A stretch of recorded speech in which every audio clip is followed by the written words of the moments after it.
आप देख रहे हैं, मैं बिहार के संदर्भ में बात करूं अगर, तो दो पार्टी गठबंधन है, एनडीए और इंडिया।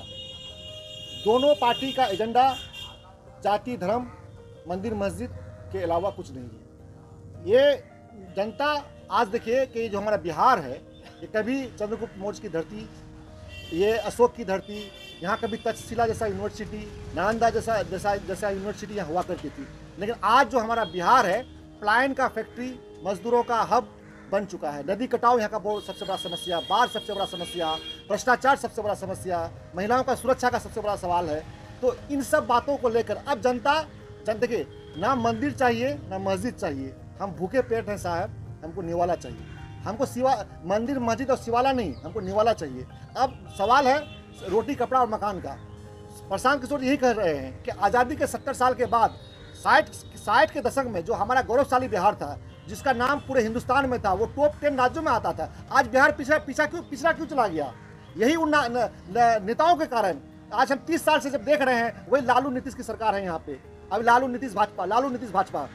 लेकिन जो अमूलचूल परिवर्तन होना चाहिए, यहाँ पे पर कैपिटा इनकम सबसे कम है। फटेहाल मजदूर, किसान, सारे लोग यहाँ पर परेशान हैं। जब लोग शिक्षा लेते हैं तो यहाँ पर डिग्रियाँ बिकती है। लोग डिग्री लेकर के मजदूरी का काम कर रहे हैं कि स्कूल कॉलेज में पढ़ाई नहीं हो रही है।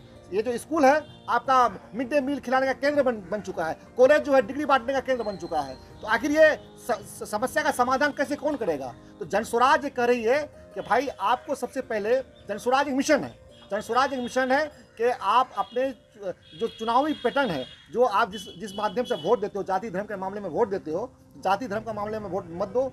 आप अपने बच्चों के भविष्य के लिए वोट दो, शिक्षा के लिए वोट दो, स्वास्थ्य के लिए वोट दो, पलायन रोकने के लिए वोट दो, बेरोजगारी हटाने के लिए वोट दो, भ्रष्टाचार मुक्त शासन बनाने के लिए वोट दो। तो ये मिशन है, लोगों को समझा रहे हैं और लोगों का ब्रेन वॉश कर रहे हैं। ये मिशन है जनस्वराज। डॉक्टर साहब, प्रशांत किशोर जी आपके कार्यालय तक गए, वहाँ उनसे क्या बातचीत हुई? और इस बीच एक सवाल और है, कटिहार से विक्टर झा भी आए थे, आप लोग सब मिल करके प्रशांत किशोर जी से किस मुद्दे पर चर्चा की?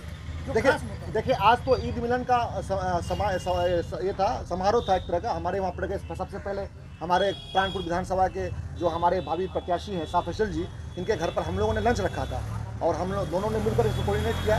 और फिर चूँकि बगल में मेरा भी घर है, मेरा तो पैतृक घर कदवा प्रखंड का भुवनगर पंचायत अलापोखर गाँव है, लेकिन चूँकि मेरा यहाँ रेसिडेंस है, मैं यहाँ डॉक्टरी करता हूँ और यहाँ मेरा पार्टी का एक ऑफिस भी है। तो मैं वहाँ पे एक फॉर्मेलिटी बुलाया था और वहाँ प्रशांत जी गए मेरे यहाँ और वहाँ देख करके काफ़ी खुश हुए कि आप लोग मेहनत कर रहे हैं, ग्राउंड पे काम कर रहे हैं और जनस्वराज के लिए दिन रात लगे हुए हैं। आप लोग आगे बढ़िए, पार्टी की तरफ से जो भी मदद मिलेगा, जो भी तन मन धन आप लोग के पीछे लगाना पड़ेगा, हम लोग लगाएंगे। आने वाले 2025 में विधानसभा का चुनाव होने जा रहा है, उसमें जो है प्रशांत किशोर जी बोल रहे थे 227 सीट में क्या संभव कब तक है? कब तक संभव है? बिहार विधानसभा में 243 सीट है और 243 सीट पर उनकी दावेदारी होगी, हर सीट पर उनका कैंडिडेट होगा। बिल्कुल, ये देखिए 243 सीट, ये अभी कोई गठबंधन नहीं करेंगे। इनको जानना है कि भाई सारे लोग चोर मुशर्रफ भाई हैं, चाहे आप इंडिया गठबंधन हो चाहे एनडीए गठबंधन हो। गठबंधन करके क्या करेंगे? गठबंधन का सवाल नहीं है, बच्चों के भविष्य का सवाल है, बच्चों के शिक्षा का सवाल है, बच्चों यहाँ के बेरोजगारी हटाने का सवाल है, महंगाई हटाने का सवाल है, पलायन को रोकने का सवाल है। ये किसी गठबंधन के पास मैनिफेस्टो है? ये किसी के पास मैनिफेस्टो नहीं है। ये सिर्फ और सिर्फ जनस्वराज कर रही है कि हम जो है 243 सीट पे लड़ेंगे और अपनी सरकार बनाएंगे और जब मेरी सरकार बनेगी तो बिहार में अमूलचूल परिवर्तन होगा। जो 5 काम इनका कहेगा जनस्वराज आएगा, 5 काम हो जाएगा। सबसे पहला काम, महिलाओं को वृद्धा पेंशन जो आज 400 रुपया मिल रहा है, वो 400 रुपये का एक वीक है, उसको 2000 रुपये किया जाएगा। मजदूरों का जो युवाओं का जो प्लान हो रहा है रोजी रोटी के लिए, उसको 12 से 15 हज़ार की नौकरी के लिए यहीं पर व्यवस्था किया जाएगा। उसके बाद हर प्रखंड में 5 उच्च स्तरीय नेत्र हाट टाइप का स्कूल बनाया जाएगा। महिलाओं को 4% ब्याज पर ऋण दिया जाएगा और मनरेगा को खेती से जोड़ा जाएगा। हाँ, सालाना मनरेगा को खेती से जोड़ा जाएगा। और कोई किसान है, ये किसान हमारे बैठे हुए टैक्स अध्यक्ष हमारे धनगवा के, ये सारे लोग किसान हैं। इनके किसान, इसका आज के डेट में लागत इतना हो गया है, लोगों को उतना इनकम नहीं हो रहा खेती किसानी से। तो इनका कहना है कि जो भी किसान अगर किसान खेती करेंगे तो उनको जो है मजदूर जो मनरेगा के तरफ से फराहम किया जाएगा और उसको ताकि उसको मजदूर की लागत बच जाए। तो इस तरह का मैनिफेस्टो ला रहे हैं और ये हर तरह कवरेज कर रहे हैं। ये युवाओं को कवरेज कर रहे हैं, वृद्धाओं को कवरेज कर रहे हैं, शिक्षा पर बात कर रहे हैं, और पलायन रोकने की बात कर रहे हैं, स्वास्थ्य की बात कर रहे हैं। इसी तरह से एक जो हर जिले में एक सुपर स्पेशलिटी अस्पताल खोलने का इसका प्लान है।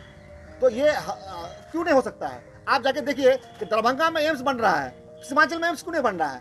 आप जाके गया में IIM है, सीमांचल में IIM क्यों नहीं है? अच्छा, आने वाला टाइम में जो क्यों नहीं है, सवाल है ये मेरा। आने वाला टाइम में जो डबल इंजन की सरकार है और इधर जनसुराज जो अपने कैंडिडेट को उतार देंगे मैदान में, तो क्या होगा उस समय? देखिए, इसमें हम एक चीज़ ये कहेंगे कि ये डबल इंजन, दोनों इंजन फेल हो चुका है। आप देखिए ना, एक इंजन जो बिहार का इंजन है, नीतीश जी का इंजन, तो देख ही रहे हैं, देश के जो राष्ट्रीय गान है उसमें अपमान कर रहे हैं। वो अब मुख्यमंत्री के लायक नहीं है। उनका दिमागी मानसिक रूप से वो खत्म हो जाए। बिहार को रिप्रेजेंट मुख्यमंत्री करता है, तो मुख्यमंत्री ही मानसिक रूप से बीमार हो तो ऐसे ये इंजन तो फेल हो गया है।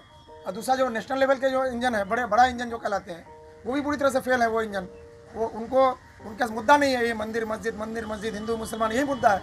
और यही एक ऐसी पार्टी है, मैं तो चैलेंज के साथ कहता हूँ, है किसी पार्टी में दम तो वो अकेले चुनाव लड़ के दिखाए। जंगल में शेर अकेला लड़ता है। और जनसुराज 243 का 243 सीट में लड़ेगी। ना कांग्रेस 243 सीट में लड़ रही है, ना RJD लड़ रही है, ना JDU लड़ रही है, ना BJP लड़ रही है। कोई पार्टी नहीं लड़ रही है, सब हवाबाजी कर रही है। तो मिल के चुनाव लड़े तो सब और तेजस्वी जी हर वक्त इंतजार करते रहते हैं कि कब नीतीश जी उधर से इधर आ जाए, और फिर उधर BJP वाले जब इधर आ जाते हैं, फिर BJP वाला इंतजार करते कब नीतीश जी उधर से इधर आ जाए। अब आप हमको ये बताइए, कुछ लोग हम ही जवाब दे देते हैं, कुछ लोग कहते हैं B टीम।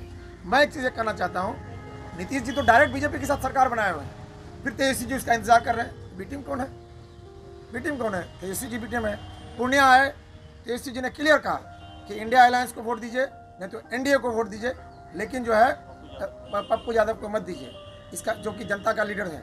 इस कहने का मतलब ये हुआ कि यानी BJP का प्रचार कर रहे थे। तो जो BJP का प्रचार करने वाला B टीम हुआ कि A टीम हुआ? कौन है? वही तो B टीम है।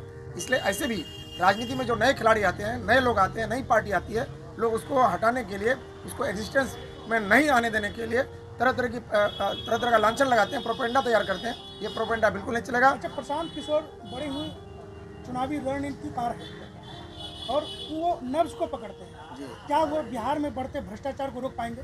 एकदम रोकेंगे।